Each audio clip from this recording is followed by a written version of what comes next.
Hello everyone, welcome back to my channel সোজা সাপটা। তো আজকে একটু অন্যরকম কথা বলবো। সামনে সরস্বতী পুজো, যদিও আমার নিজের কোনো প্ল্যান নেই, যাই হোক সেটা বড় কথা নয়। বড় কথা হচ্ছে এইটাই যে আহ, আগেকার সরস্বতী পুজো এখনকার সরস্বতী পুজো তো অনেকটাই আকাশ পাতাল পার্থক্য হয়ে গেছে।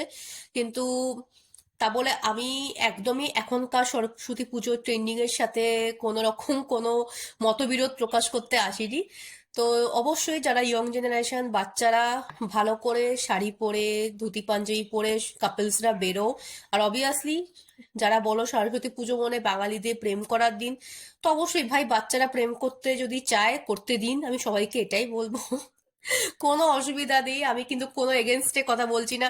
এটাই প্রেম করার বয়স ভাই, চুটিয়ে প্রেম করো, সবকিছু করো, একদম এনজয় করো, স্কুলে যাও, ঠাকুর দেখো, খিচুড়ি খাও, ফুচকা খাও, লাঞ্চ করো, এনিথিং। কিন্তু হ্যাঁ, একটা কথাই বলবো, এমন কিছু করো না, আনন্দ নিশ্চয়ই করবে, প্রেম নিশ্চয়ই করবে, এমন কিছু করো না যাতে নিজের কাছে নিজের মুখটা নিচু হয়ে যায় বা নিজের বাবা মার সম্মানটা যেন হানি না হয়, সেটা কিন্তু দেখো। সেটা মাথায় রেখে তোমরা যে যেভাবে পারো এনজয় করো, খুশিতে থাকো। হ্যাপি সরস্বতী পূজা, খুব ভালো করে সরস্বতী পুজো কাটাও।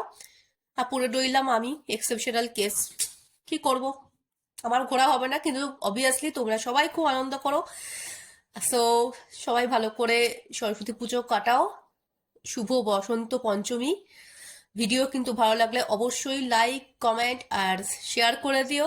আর কি, সাবস্ক্রাইবটা করো, ফ্রিতে সাবস্ক্রিপশন, একদম কোনো টাকা দিচ্ছি না, সাবস্ক্রিপশন করে দিও। চলো আজকের মতন টাটা, বাই বাই।